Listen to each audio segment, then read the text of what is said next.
blown away by the number of people that are here. But, so a few months ago, I was contacted and asked to come and present at the show. And had a conversation and a bit of a chat and said, yeah, okay, I'll come along. I must admit, I thought it was going to be about 20 people in a room. So, but I thought to myself, what would I want to hear if I was in your position?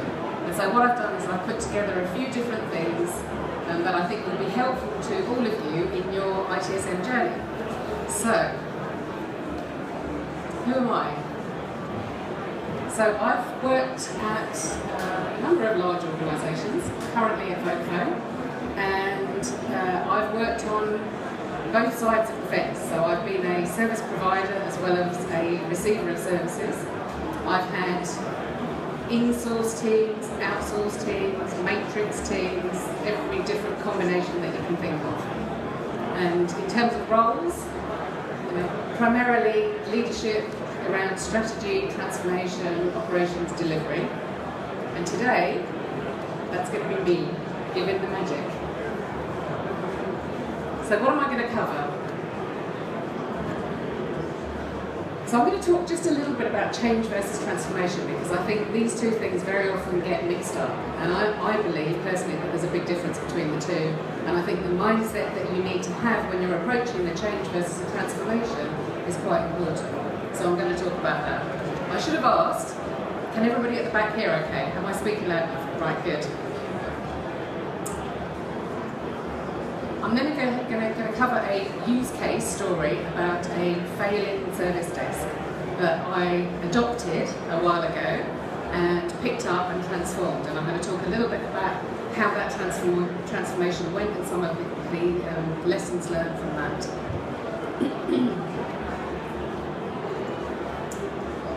ITSM is really interesting because walking around this morning and looking at all the stands, of course, there's lots and lots of people that are trying to sell you ITSM tools and products.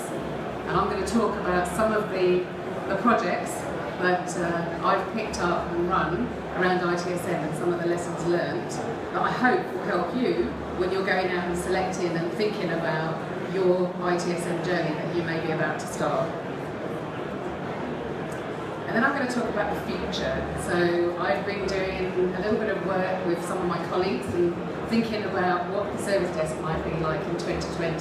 So I'm going to share some of those thoughts with you, and then maybe we'll be able to have a chance to get into a discussion and talk a little bit more about some of the ideas and thoughts that I have. Okay, so I think the plan is to keep questions to the end, and then we've got a microphone and we can walk around and take questions then. So let me start. Change versus transformation. Okay, it normally starts there. So somebody comes along and they talk to you, and what they'll say, we must change the way we do business. Or maybe they'll say we want to transform the way that we do business. And the thing is, when they come and say either of those things, they have something very clear in their mind of what they mean, of what they want to achieve.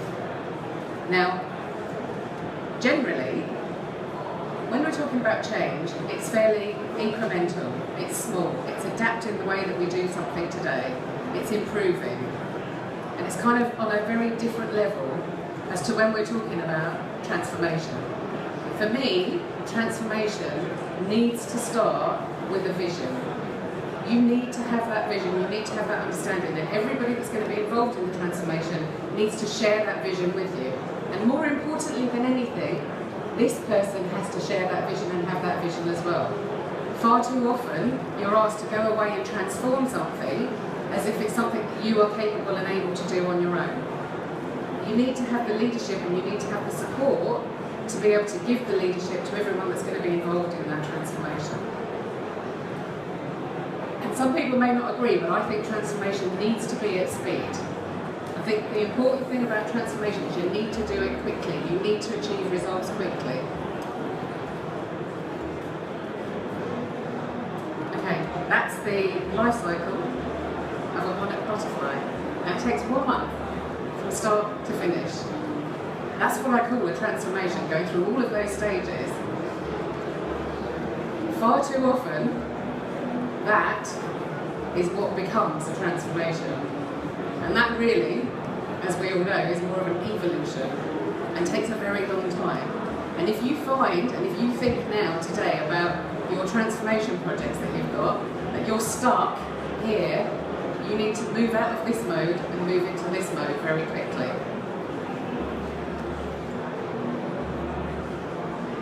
So now I'm going to talk about my use case around customer service desk. So when I joined this organisation, and I was the service delivery director, and I had one of the responsibilities was for service desk. And I came in, and I said, well, what do people think about the service desk then?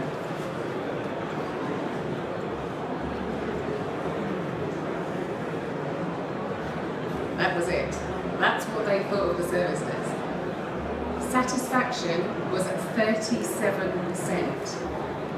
My inbox was filled every day with complaints and issues. I could barely do anything else other than deal with the complaints and the problems that we had. We needed to do something. So, what did I do? Far too many times, and there was a great presentation earlier from Natalie around customer experience. And she was talking about listening to your customer, understanding your customer. Far too many times when things are failing, when there are issues, people forget who the person is that they should talk to find out what's wrong. So what we did was we got 20 people within the management team and the management teams to call up customers and to ask them what it was that they thought was the problem. This was a big exercise. You know, we randomly chose about 200 tickets, got customer details, phoned them up, spoke to them and said, right, what is wrong? What is failing? We identified the top 10 issues. You'll have a look at those and you'll recognise them, because everybody will, at one time, have been trying to fix some of these issues. I'm not sure whether you've all had them all at once. That was a bit of a bigger project to try and fix. But the key thing here is ask your customer what the problem is. Ask your customer what they think of the service. So, being presented with these issues and having a much better understanding of what it was that needed to be fixed, we put together a programme. 3 months, a transformation programme. And that was really just taking every single one of those things, coming up with a plan as to how we were going to fix it, and how we were going to fix it quickly.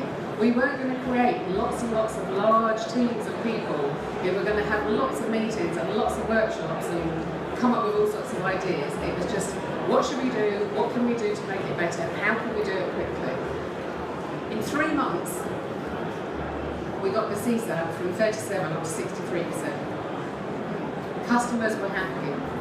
There was a lot of work going on behind this. There was an awful lot of work going on, especially with the team and the people. The people who were delivering the service were the wrong people. They had no customer mindset. They had no basic understanding of processes. So there was a very rapid turnaround and change in terms of the way that we were delivering the service and the people that were delivering it and the mindset and the culture. Big focus on first contact resolution. And one of the things that I will say is that over my years of experience of delivering service desk, there is one very clear correlation that I have identified, and it has come out again and again and again. If you increase first contact resolution, you will increase customer satisfaction. I can show you charts where FCR goes down, CSAT goes down, every single time. There's no other correlation with metrics that I've been able to make that is quite as clear as that one. So, after the first 3 months, what happened next? Well, that was really just fixing the basics. I would say that was fixing the basics. Because you saw from the list, they were pretty fundamental things that weren't in place. And so we fixed those. That for me was the launch pad. And then phase 2 was really the opportunity to look differently at the way we were delivering the experience to the customer. what we did was we said, right, okay, this is not about looking from the inside out. This is about looking from the outside in. What can we really do with the customer to make the customer experience better? And so we then went on and spent another 12 months working on the things that would improve the experience to increase the satisfaction.